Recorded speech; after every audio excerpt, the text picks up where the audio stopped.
Thank you. Thank you all for coming. So we have a relatively short period of time. I'm going to show you actual Python code, just foreshadowing that.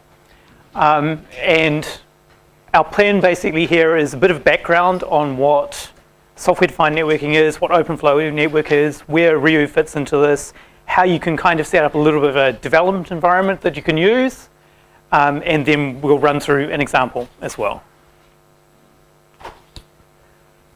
So as Katrina said, I'm mostly a network admin, sysadmin. I've done development off and on, but it's almost always been in like an ISP kind of context at some fusion level between networking and development or system administration and development. The slides are already online. If you want to grab the slides and read ahead, then feel free to do so. So Ryu is an OpenFlow controller written in Python that can be used to create a software-defined network. It's Apache 2 licensed and basically gives you a toolkit for doing things. It originally came out of NTT Communications in Japan, and you'll see that in some of the early information about it, but there's a lot of good information in English as well. So, software-defined networking. It's kind of this buzzword that everyone's adopted in the last couple of years. The contrast with software-defined is to hardware-defined, but more accurately to like an integrated network appliance of some sort. An integrated switch, an integrated router that you get from the vendor of your choice. It's all in one box and it does stuff, but what it does is finite, limited by whatever they decided to put in there or which bits you bought a license to. So as you get up to the sort of ISP level, higher level, enterprise level equipment, a hardware switch or a hardware router boils down to a couple of main functional areas. There's some hardware acceleration that actually passes the packets backwards and forwards, and then there's a supervisor CPU that's in charge of figuring out what should be going on, keeping track of where those MAC addresses are, learning the routes that someone else is telling it about, updating statistics information, those kinds of things. All of your interaction for managing it goes through that supervisor CPU, and then it tells the hardware ASICs what to do. That's how it can all work at wire speed without slowing anything down. And software-defined networking is really basically the same thing. It's just they're not in the same box. And there's a standardized protocol between the bit that makes all those decisions and the hardware layer itself. Some people find this a really radical concept. It seems like trivially obvious to me, particularly in larger hardware routers. They end up being designed like this anyway. By the time you have multiple chassis, then it's not all in the same box anyway. Somewhat more interestingly, with software-defined networking, you don't need to have this one-to-one relationship between the supervisor CPU planning what the hardware ASIC should do and the hardware ASICs themselves. You can have a single centralized or set of centralized planning going on, and then it distributes to a whole bunch of switches all around the place, some coherent policy, without each individual box having to exchange some sort of rumor as to what it should actually be doing and so on. This is how BGP works, this is how OSPF works. They're all kind of rumors about this is how you should do pass network traffic. So, OpenFlow is the standardized protocol for communicating between an SDN controller and the separate forwarding hardware. It's been around for more than 5 years. That December 2009 was simply when they got to a 1.0 standard. People have been working on this for 7-8 years at least. In actual reality now, what you'll either see is vendors announcing OpenFlow 1.0 support, which is a 5-year-old standard and relatively limited. Or you'll see them announcing OpenFlow 1.3, which is a pretty reasonable standard, has fairly good coverage. There is an OpenFlow 1.4, but basically Open vSwitch supports it and not terribly much else supports it at the moment. So, to go back to our earlier statement, Ryu is an OpenFlow controller, so speaks the OpenFlow protocol. It's written in Python. You can go and look at the source and it'll look quite familiar. And it lets you create a software-defined network where the software-defined is the bit that you add. Ryu is pretty easy to install. It's on pip if you want to use that. There is a Git repository which you can clone and build from. Has a setup.py. All of that works fine. If you're like me and you like building operating system packages, I have a blog entry with a URL there that describes how you can build the last few dependencies that you need as operating system packages and build Ryu as an operating system package as well. So, to actually get started with software-defined networking using Ryu, what you need is the Ryu manager and your Ryu application, and we'll talk more about what a Ryu application is. You need an OpenFlow compatible switch, and that could either be some hardware vendor has said, we have this tick box, we support OpenFlow, or you can use Open vSwitch, which is built into Linux pretty much since Linux 3, but the later versions, like 3.12 onwards, have pretty good support integrated already. You need some systems to generate traffic, otherwise you won't really be able to tell if your system's working. And you really, really want some way to see your OpenFlow messages going backwards and forwards. Otherwise you'll find it insanely difficult to debug, and we'll cover a way to do that as well. So first things first, in terms of a development environment, there's another Python project called Mininet, which is Python classes that wrap the Linux networking and container functions. So what you can do is you can write a Python class that describes how to assemble a network together, and then tell it to run, and it starts up some containers to be your host. It starts up some switches using Open vSwitch to be your switches. You can tell it to connect to an external SDN controller, in our case Ryu, and that gives you sort of a development environment in a box, which is considerably easier to work with than having a bunch of switches in a data center that you can only reach from one place. In terms of seeing the OpenFlow messages, Wireshark, since about 2 months ago, in the released version, has the ability to look at OpenFlow 1.3 particularly messages. They have moderate coverage of OpenFlow 1.4 and nearly complete coverage of OpenFlow 1.0, but for OpenFlow 1.3, it understands all the messages. It will decode them into the actual constant names that represent the values that it found in the packets. It's insanely useful for figuring out why your interaction is going astray, particularly when dealing with hardware that you can't go in and inspect any further. Some instructions on the slide on how to run it. Grab the slides later if you want to see those. So, what is a Ryu application? A Ryu application is the bit that you write or that you find somewhere else. The Ryu distribution comes with a bunch of examples and you can write your own. All of them are a subclass of the Ryu app class. They run in an event-driven model in a single lightweight thread that Ryu starts up for you. And those apps can pass messages to each other in order to cooperate. If you want to start a bunch of them, the Ryu manager will let you run a whole bunch of them. They also get messages when OpenFlow events happen. There's some excellent documentation to get you started. The Ryu book is also really good. The worked examples are excellent. They also come with Mininet examples of the network. So you can start up your test network, start up the test Ryu app, and work your way through it. So this is an absolutely trivial Ryu application that does nothing other than is actually started by the Ryu manager.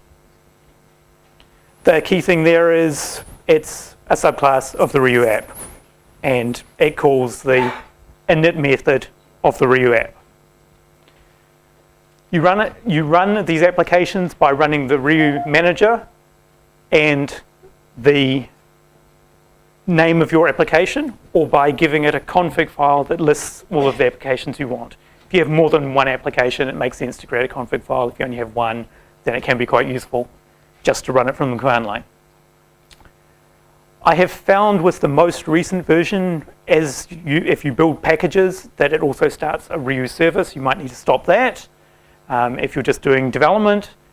And there's also, with the Ubuntu packages that I built, you end up with a config file that tells it to log to varlog ryu.log, which you can't write to as yourself, so you might need to override the config file as well.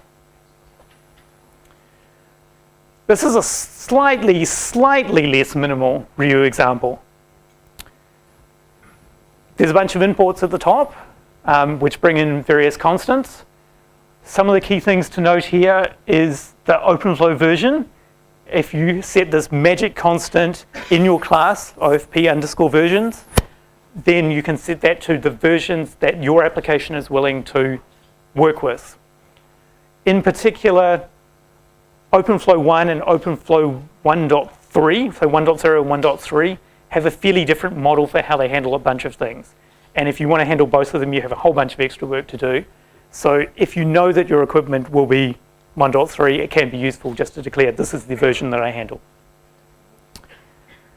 The other key thing to notice there is that the way that Ryu works is by receiving events, and the way that you register that you want to receive events is by using a decorator. set_ev_cls is that decorator. Takes two parameters.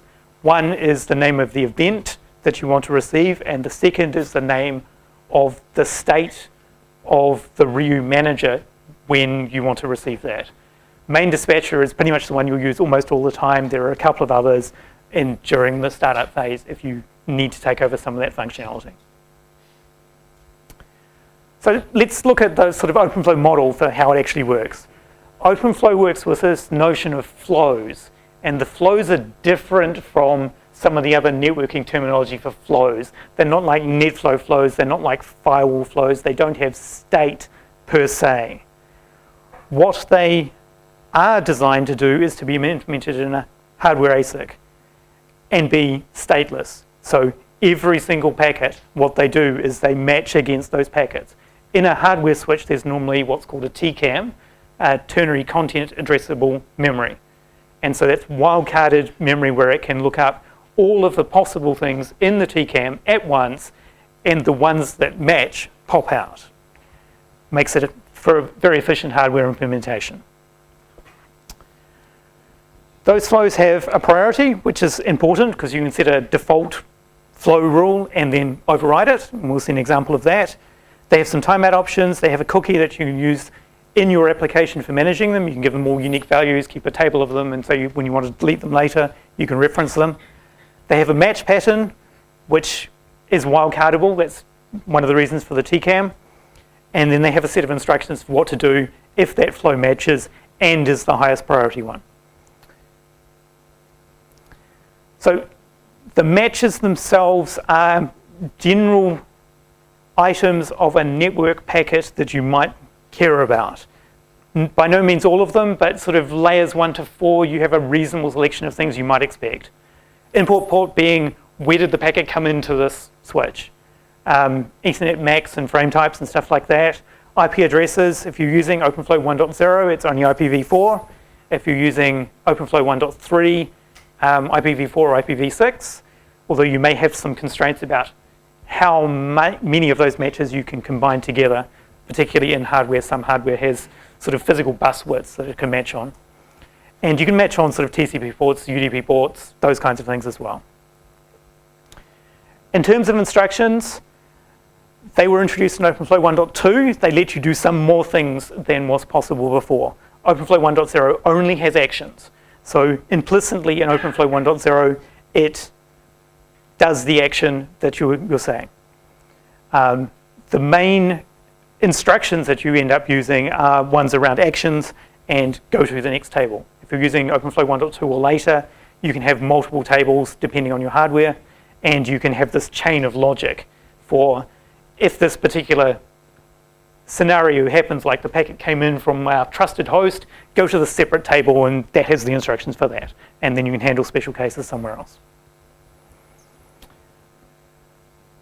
The actions themselves, mostly you end up outputting your packets somewhere. It's typically not an incredibly useful switch. If it doesn't output the packets again, it just swallows them. You might as well not plug the network cable in.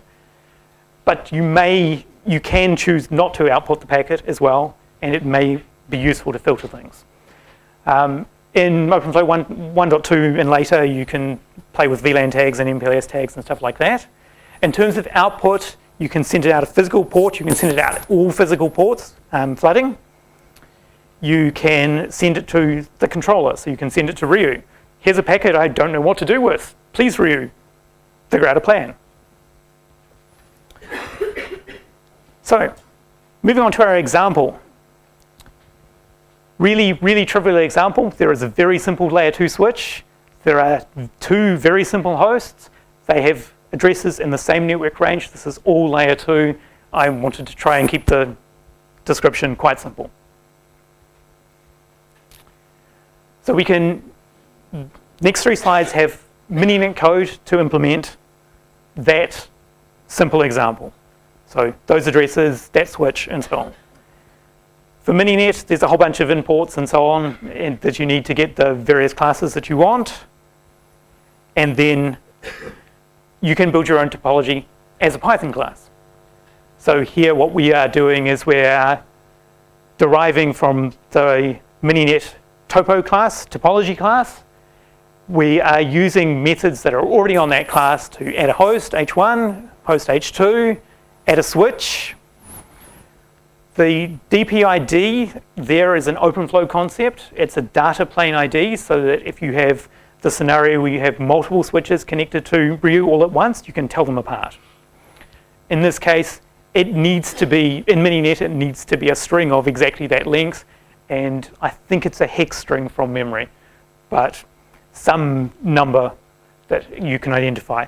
And then the last 2 lines on that slide there hook the bits that we've created, so the host that we created on the left to the switch and the host that we created on the right to the switch. And then finally, this is a little bit of boilerplate in order to get an OpenFlow 1.3 version of the switch running. The default in Mininet is still OpenFlow 1.0. It's using OpenVSwitch under the hood. It just didn't have anything in the version that I'm using to actually program OpenVSwitch to be OpenFlow 1.3. So the run there is a Mininet runner system command, and that system command is an OpenVSwitch command. So let's move on to our example, and I see I have about 7 minutes left, so this is going to be Blipvert's version of actual code. I suggest you go back and have a look at it later. What we want to do is a really, really simple example, is have our host 1 that wants to communicate with host 2, but the switch is going to stop it until H1 does something to convince Ryu to let it communicate.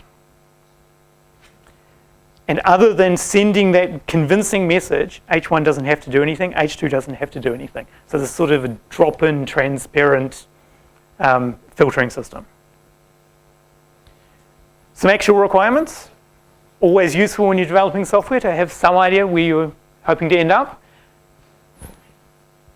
In particular here, the trigger is going to be UDP, because that's nice and simple. One packet, we can generate it from an existing Linux tool.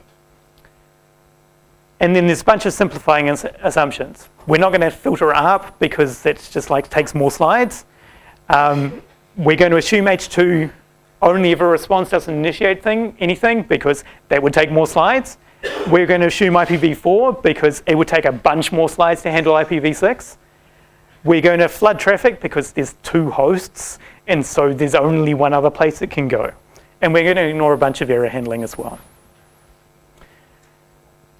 So what we have when the switch connects, and you might possibly remember this OFP state change main dispatcher decorated from before. When the switch connects, we're going to tell it that we want to add some flows. in 3 little class methods that we're adding. Block all the traffic, allow all the ARP, and get some notification when we get UDP.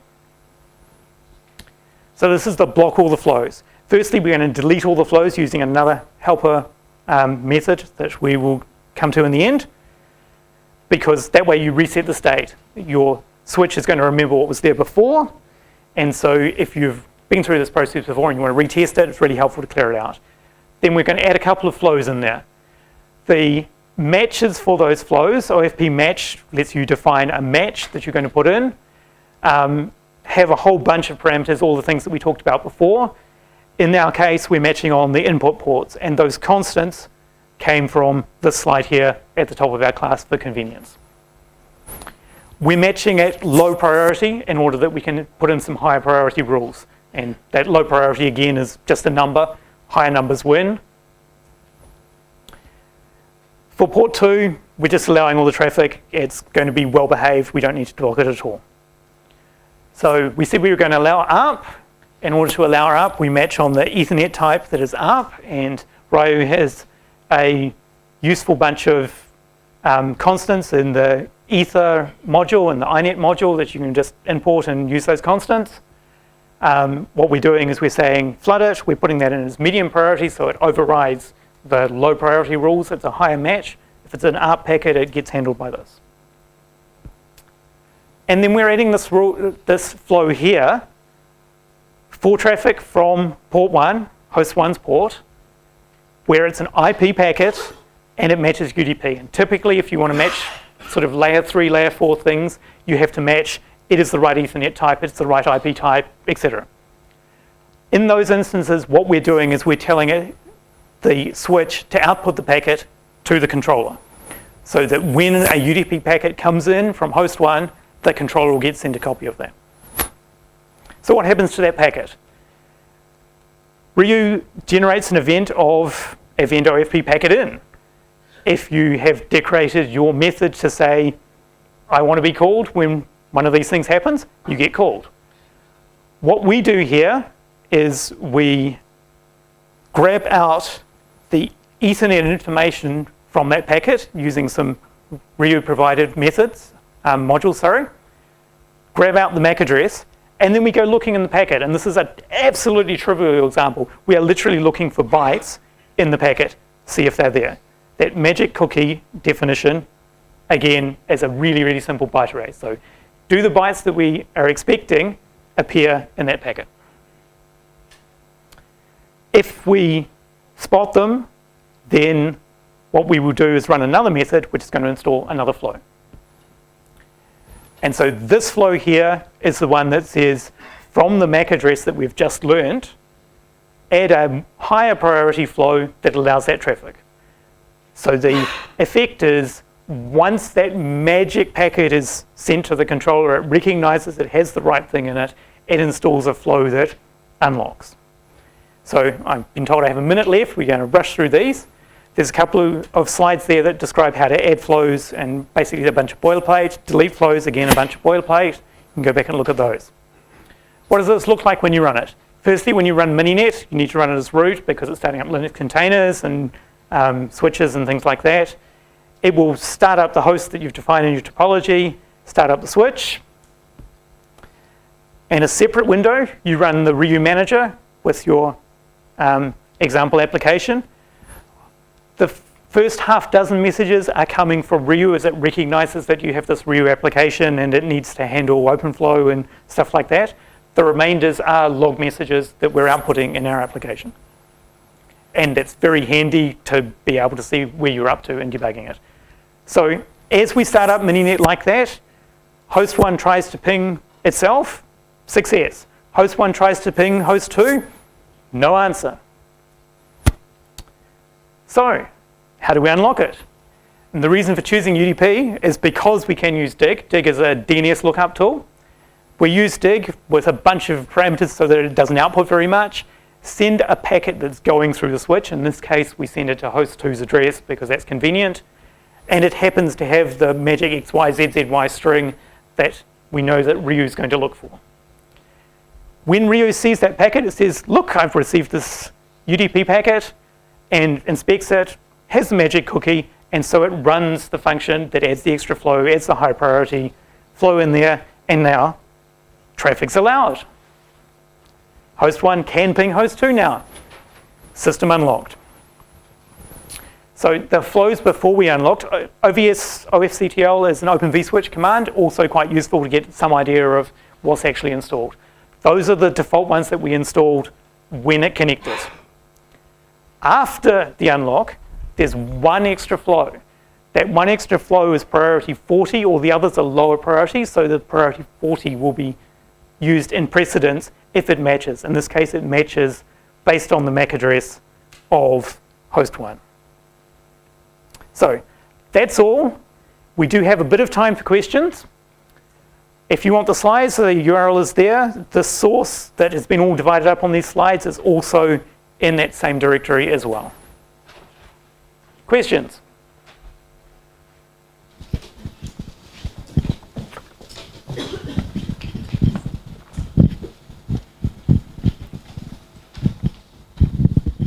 How big is your SDN network? Any limitations for controller? I mean, how it cope with so much requests for permission to communicate, and I guess in the Python level there is multi-threading usage, but I know that Python has some limitations for multi-thread programming. So the way that Ryu works is your application gets one lightweight thread. Okay.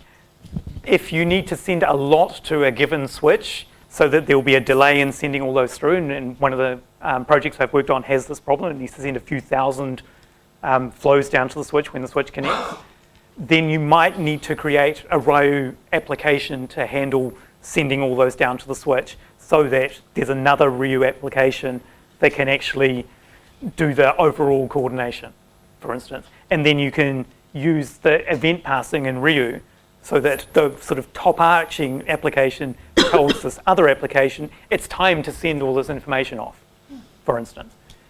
In terms of actual limitation, I'm not aware of any major limitations other than like hardware limitations in terms of RAM and performance and things like that, and network communication as well. In order to make it work in the real world, you need a separate path to your switches, to like a management port on your switches. That's not going through the Ryu controlled path. Thank you. Maybe I've got time for one more question. Here's trouble.